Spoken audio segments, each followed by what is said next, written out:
Hello people, and welcome back to Let's Play Spyro 3! You're the Dragon. Last time we cleared out Cloud Spires, which has no skill points, as opposed to Sunny Villa, which has 2 skill points, one of which we still need to get, because, you know, I suck. I suck, man! I suck! So anyway, you can talk to this guy, this Tiki Idol that I kind of hinted to earlier. At last, my portal is working again. Come visit me at the Tiki Lodge.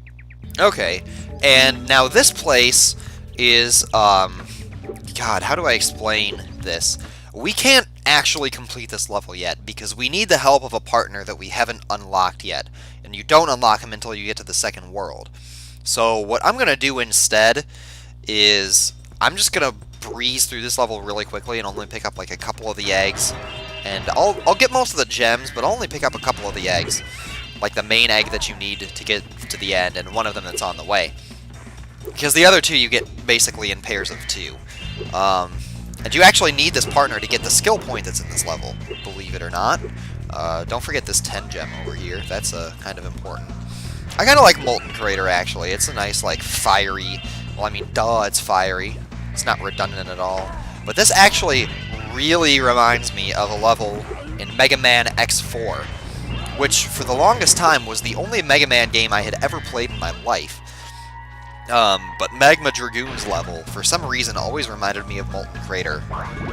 Like, even the music kind of reminds me of it for some weird reason.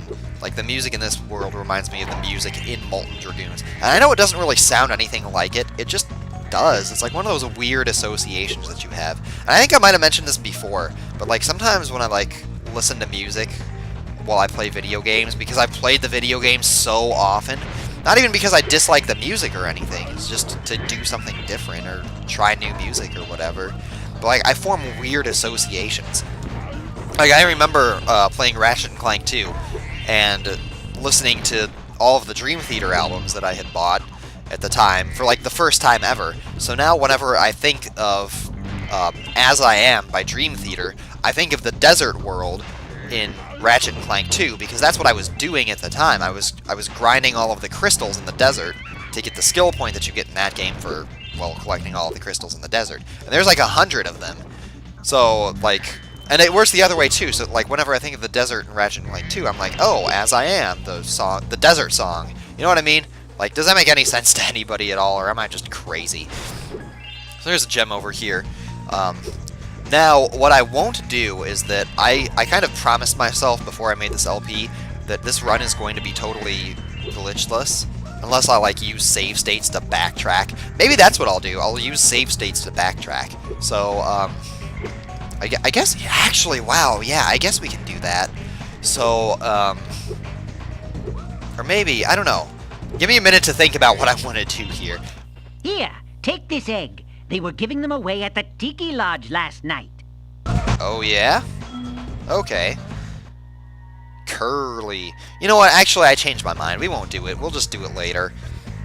I'll show that later in, like, another playthrough or whatever. Not like a playthrough, but it doesn't take that long to get into Molten Crater, especially since there's a glitch that you can use to get into Molten Crater without having 10 eggs. Well, this is the door that you can't get behind. So there's a sign here.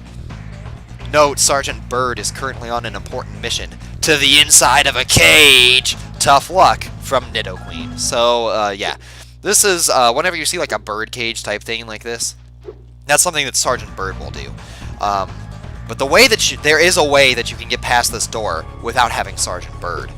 And I thought I said that I was only going to do a couple things, or get those 2 eggs, but I changed my mind. I want to do this too. Spyro, you're just in time. I saw 2 egg thieves run through this door. Well, actually, they paid me to guard their hideout, but that's irrelevant. I'll happily let you through the gate to chase them down for a small finder's fee. Oh my god, this motherfucker.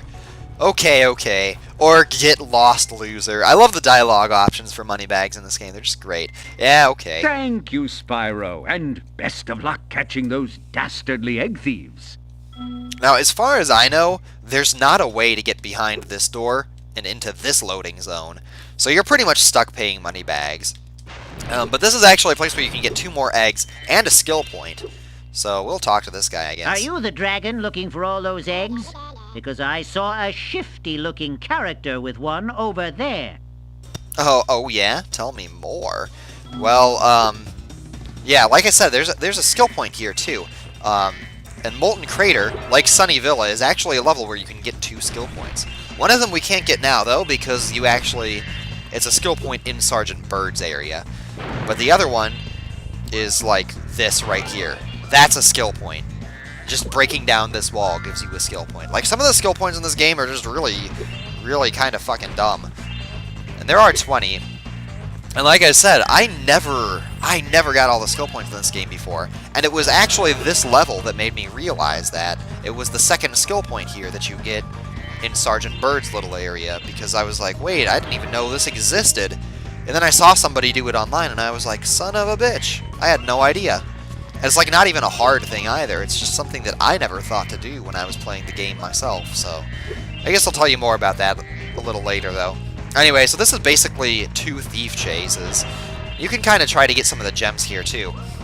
And you can see some arrows on this track here, so you can kind of guess what's going to happen after we catch this first thief. And this is actually not the first time we're going to be chasing 2 thieves in a row. Got him. Get him! Get him! Get that egg. Wow.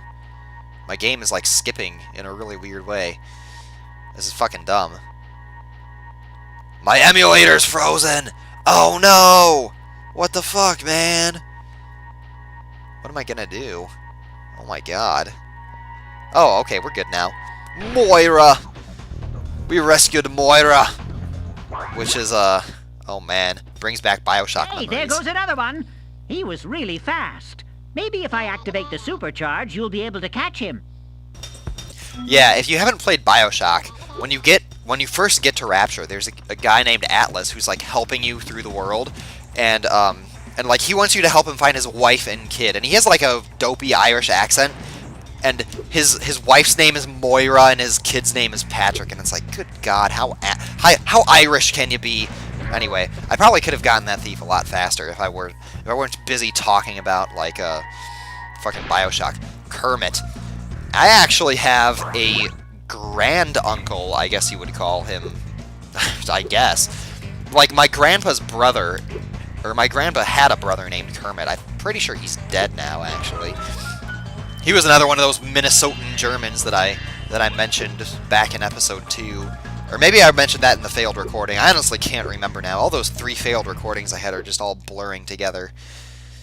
But if I talked about Minnesota, and like I haven't edited those videos yet, so I guess I'll see, or you'll see, because you'll know for sure. But just in case, so now you know that I had a whole bunch of German relatives who lived in Minnesota, and one of them was named Kermit, as in Kermit the Frog. So that's cool. Now basically everything else that we can't do.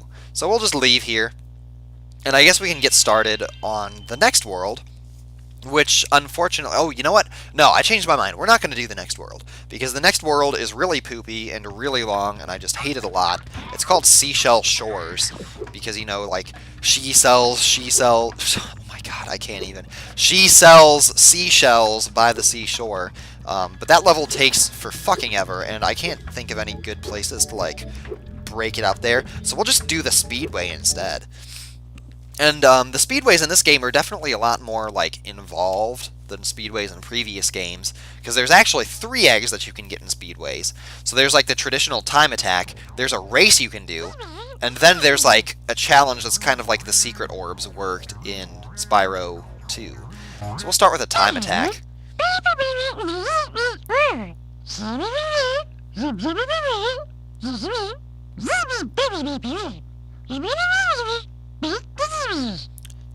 I did not understand a word you said. But anyway, like, the speedways in this game, the actual speedways themselves are just not even challenging at all. Unfortunately, we don't have to worry about any skill points for doing them, like, fast enough or anything like that. You can kind of, like, supercharge here to do the dandelion section a little bit faster. Get, like, a little speed boost like this. And you can see, like, each one gives you gems for doing it, so that's kind of cool. Like 10 gems and whatnot. The last ones will give you 25 gems. These spiders are, like, kind of creepy. Like, those sounds that they make. Pow! Ah!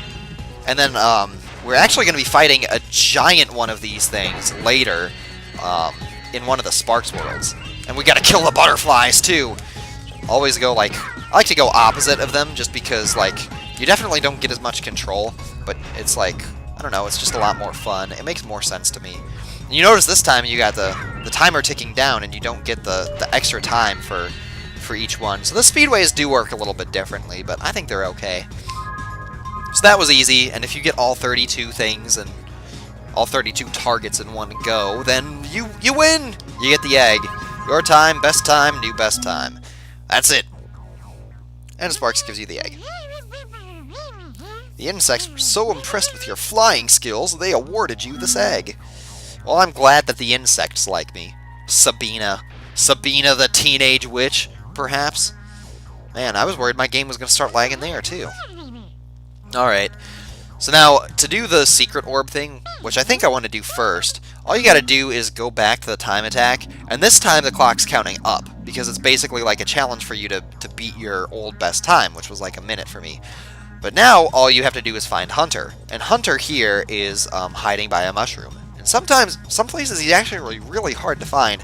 This one took me quite a while, like a surprising amount of time, but he's right here. Whoa! A bunch of sheep and flying saucers just came out of nowhere and started blasting up the race course.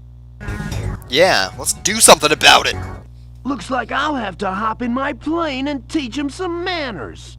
Yeah, you tell that asshole. Go shoot down sheep UFOs? Well, I think it looks too dangerous.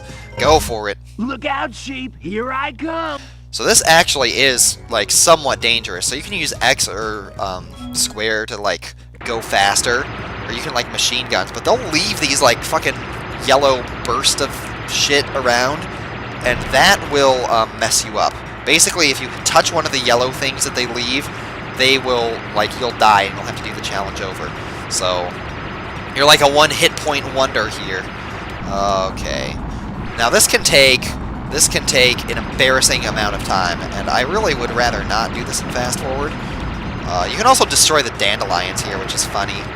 It's just funny. Tear up the... Okay, that's 2.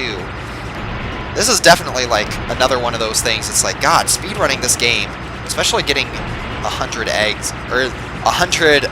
What is it? It's the max percent category. It's actually 117% in this game. Yeah, like 117% of all the numbers, of all of the arbitrary numbers, like 117%. Now, don't follow the sheep into these tunnels, because they will mess you up. They will mess you up badly if you follow them, because you basically can't avoid them if they do something. Now I lost this guy. Oh my god. This is awful. It's terrible. Oh, there he is. There he is. You get over here, you. Alright. That wasn't that bad. Woohoo! Check it out. The squad leader had abducted this egg. Oh, yeah? Radical, man. Tater. Tater? What kind of a name is Tater? You don't name your child Tater. I'm pretty sure that they can, like, remove him from your custody and give him a new name if you tried to name your child Tater. Jeez. No offense to any of the Taters out there. It actually reminds me of a Fire Emblem character named Tate. She was a Pegasus Knight from Fire Emblem 6. Alright, so yeah, he's kind of explaining how the races work. All you have to do is fly through rings and just come in first place.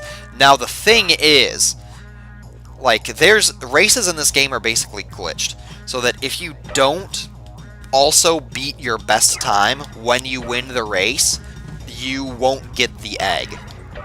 If that makes sense. It doesn't make any sense because it's a glitch and it's not supposed to happen. I think they might have fixed this in later versions of the game, but I am playing on the V1.0 on my emulator, so you can't do that. Now, the butterfly race is really easy, and basically you can just go through to these blue stars. You don't have to follow the red dots, but you do have to fly through the rings. So, that's all. And there's other things you can do to go even faster, like you can supercharge off of some of the land bits to get bursts of speed. As unbelievable as that sounds, but that's what the speedrunners do. And you have 3 laps to get in first, and as you can see, we're already about to come up on 2nd place. These guys won't always do that. Now, the later races will also actually introduce red stars that give you, like, missiles to fire at at other opponents and slow them down. And if you fire those missiles in such a manner that that they would have gone through a blue star, but you hit them, they won't get the speed boost from the blue star. So that's one strategy that you can use. The races aren't actually that hard. As long as you yourself hit all of the blue stars, you're pretty much guaranteed to win. So I wouldn't even worry about it. I mean, like, look at this. We got an entire lap to overtake this guy here, who we're like in front of right now. So basically, as long as you follow this path that I'm doing right now, there's like no way you can lose. And naturally, you can't touch the water, because then you just crash and you lose the race. But yeah, I remember I got like 120 or maybe like 110 eggs. It was on my first file of this game ever, but then I learned about this glitch, and I had shut myself out of like 2 of the eggs from the races. Like, they just wouldn't give me the eggs, and I was like, well, this fucking sucks. So I had to go back and do everything all over again. But now I know. John, the most generic of all names. For white guys, at least. For white Christian dudes. Which challenge would you like to play? Yeah, we're done. Alright, we'll try again later. Sometimes Spark says like other things, like cute things when you're leaving. Like, oh, I wanted to do this. Or something like that. I don't know, Sparks definitely has a lot more personality in this game than he had in any of the other games. So, next time on Let's Play Spyro 3, we're gonna go... Oh, God. This guy. This motherfucker. Yay! My portal is working! I'll see you at the beach! Ugh! I don't wanna go to the beach! I don't wanna go to the beach! Bye. Thanks for watching.